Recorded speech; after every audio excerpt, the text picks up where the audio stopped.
जाम्बवती के चीख को सुन करके और जाम्बवंत जी दौड़े दौड़े आते हैं और भगवान कृष्ण से फिर जाते हैं। भक्त और भगवान में युद्ध प्रारंभ हो जाता है, मल्ल युद्ध। कभी मुक्का कृष्ण मारते, कभी जाम्बवंत मारते, कोई किसी से कम नहीं है। लेकिन 28वें दिन 27 दिन तक युद्ध चलता रहा, कोई हार मानने को तैयार नहीं था। लेकिन 28वें दिन भगवान कृष्ण ने जाम्बवंत को उठा करके पटक दिया और चढ़ गए छाती पर।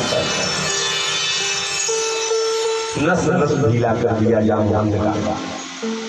जाम्बवंत हाथ जोड़ करके कहते हैं, प्रभु मैं पहचान गया, आप मेरे प्रभु श्री राम हो।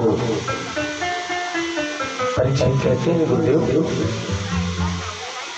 बोले जिस समय रावण से युद्ध हो रहा था, बंदर भालू अपने पराक्रम बल के द्वारा राक्षसों को मार रहे थे, तो जाम्बवंत जी भी कहे भगवान से कि प्रभु हमारी भी इच्छा है कि मैं आपके लिए लड़ूं, इन राक्षसों को मारूं। भगवान कहते हैं आप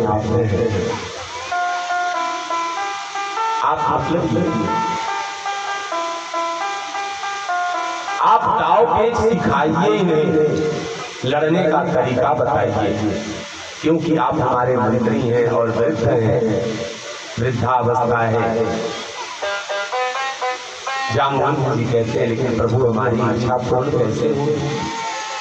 हमारे शरीर में भी बहुत खुजली हो रही है। भगवान बोले चिंता मत कीजिए, आपकी खुजली मैं स्वयं मिटाऊंगा। दृष्टि इष्ट का प्रक्षेपादिना कस्मांचित् गालिरहारादि कुर्यात् तेन सन्तोषा शान्तिरित्युक्तं पुराणान्तरे।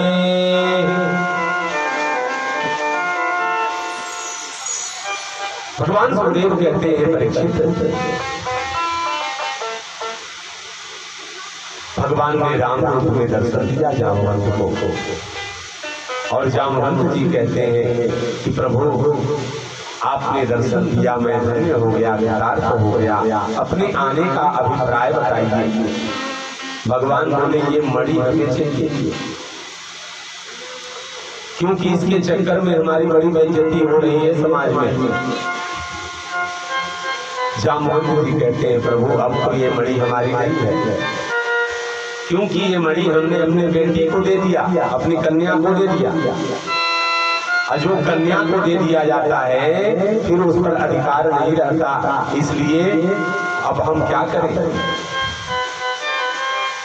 एक रास्ता है, प्रभु मेरी बेटी अभी तक कुमारी है, इसके साथ आप पाणी ग्रहण कीजिए, विवाह कीजिए और दहेज में ये मणि ले जाइए। भगवान ने जाम्बवती का स्वीकार किया। परीक्षित जाम्बवती को लेकर के और द्वारिका में आए और जाम्बवती के साथ 16 संस्कार के साथ विवाह संपन्न किया। परीक्षित कहते हैं, गुरुदेव भगवान के ऊपर मिथ्या दोष लगा मणि चुराने का। भगवान मणि को ला करके और सत्राजीत को सौंपते हैं। सत्राजीत भी अपनी पुत्री सत्यभामा का विवाह करता है और भगवान को मणि सौंप देता है। मया भाद्रपदे शुक्ल चतुर्थ्या चंद्र दर्शनम गोस्पदामुनि वैराजन कृतं दीमपवस्यता गोस्पदामुनि वैराजन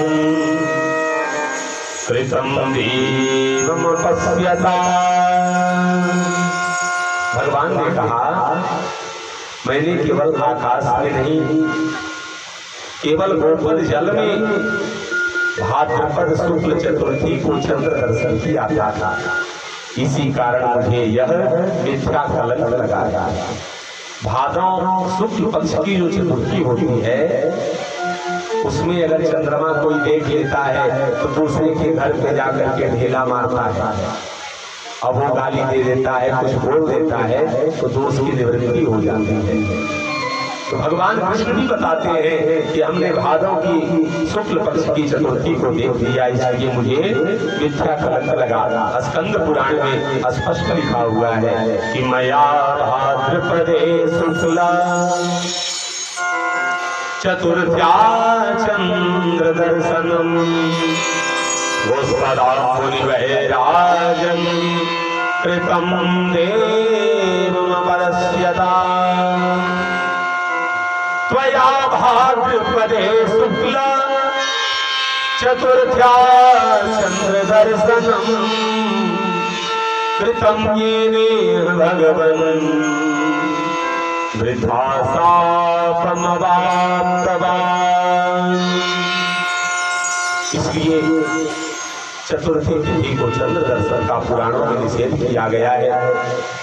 कथा इस प्रकार, एक दिन गणेश जी इसी तिथि को स्वेच्छावश कहीं जा रहे थे, देवे उसे उनका एक पैर कीचड़ में कहीं फिसल गया।